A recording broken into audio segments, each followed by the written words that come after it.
Hi అండి. Rice తగ్గించాలి, హెల్తీగా ఉండాలి, బరువును అదుపులో ఉంచుకోవాలి, బీపీ, షుగర్‌లు కంట్రోల్‌లో ఉండాలి అని అనుకునే వారికి బెస్ట్ ప్రోటీన్ దోస ఏ విధంగా ప్రిపేర్ చేసుకోవాలో చూపిస్తాను.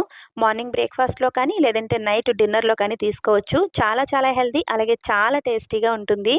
ఈ ప్రోటీన్ దోస తయారు చేసుకోవడం కోసం నేను మిక్సీ జార్ తీసుకొని ఇందులోకి నానబెట్టిన పెసలు తీసుకుంటున్నాను. నేను పెసలు ముందు రోజు నైటే నానబెట్టుకున్నాను. ఈ పెసలు మొలకెత్తిన తర్వాత యూజ్ చేసుకుంటే ఇంకా హెల్తీ అండి.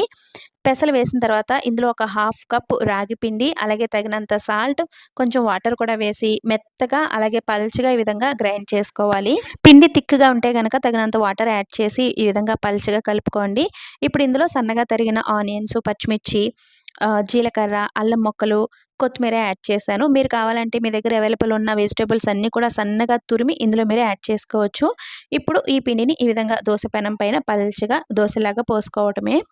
ఈ విధంగా పల్చటి పేపర్ దోసలు మాకిష్టం లేదు, కొంచెం థిక్‌గా ఉంటేనే మేము ఇష్టపడతాము అనుకుంటే గనక మీరు ఈ పిండి కొంచెం థిక్‌గానే మిక్సీ పట్టుకొని మీరు కొంచెం థిక్‌గా వచ్చేలా కూడా దోసలు వేసుకోవచ్చండి. అలా కూడా దోసలొస్తాయి. చాలా మెత్తగా కూడా ఉంటాయి. ఈ విధంగా వేసుకుంటే పలచగా మనకి క్రిస్పీగా తినే కొద్దీ తినాలనిపిస్తాయి. నాకు క్రిస్పీగా ఇష్టం కాబట్టి ఇలా వేసుకున్నాను. మీకు థిక్‌గా ఇష్టమైతే గనక అంటే కొంచెం ఊతప్పంలాగా వేసుకోవాలి అనుకుంటే గనక అలా కూడా వేసుకోవచ్చు. రైస్ క్వాంటిటీ తగ్గించాలి అనుకునేవారు, షుగర్‌ని కంట్రోల్‌లో ఉంచుకోవాలి అనుకునేవారు, వెయిట్ లాస్ అవ్వాలి అనుకునేవారు, ప్రోటీన్ రిచ్ ఫుడ్ తీసుకోవాలి అనుకునేవారు తప్పకుండా ఈ దోసల్ని ట్రై చేయండి.